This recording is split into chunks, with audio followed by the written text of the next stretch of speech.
नमस्कार.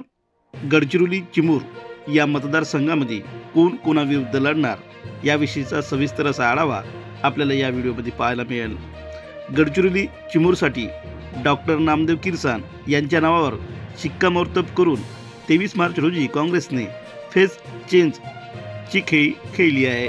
त्यानंतर 24 मार्च रोजी भाजपने देखील आपला पत्ता ओपन केला. भाजपने वाटाघाटीत मतदारसंघ स्वतःकडे ठेवत विद्यमान खासदार अशोक नेते यांना पुन्हा उमेदवारी देऊन सेफ गेमची रणनीती आखल्याचे आपल्याला स्पष्ट दिसते. उमेदवारी कोणाला यांची उत्कटता शेवटी संपली आहे. आता खऱ्या अर्थाने निवडणुकीला रंग चढणार असून 26 मार्च रोजी भाजप तर 27 मार्चला काँग्रेसकडून नामनिर्देशन पत्र दाखल केले जाणार आहे.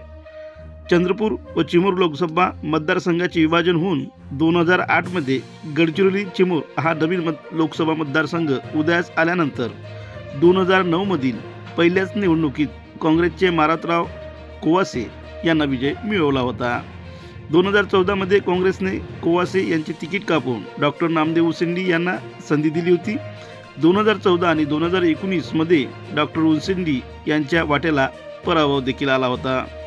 यावेळी काँग्रेसने पुन्हा डॉक्टर उसेंडी इच्छुक होते काँग्रेसकडून, पण पक्षाने त्यांना बाजूला सारले आणि बाजूला सारत प्रदेश महासचिव डॉक्टर नामदेव किरसान यांच्या डोक्यावर हात ठेवल्याचं आपल्याला दिसून येते.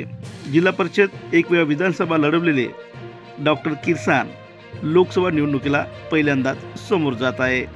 उमेदवार बदलाच्या काँग्रेसच्या खेळीनंतर आता महायुतीने अशोक नेते यांना कायम ठेवण्याची रणनीती आखल्याचे दिसून येते. 2014-2019 मध्ये नेते हे निवडून आले होते. आता त्यांना विजयाची हॅट्रिक करण्याची संधी देखील चालून आलेली आहे.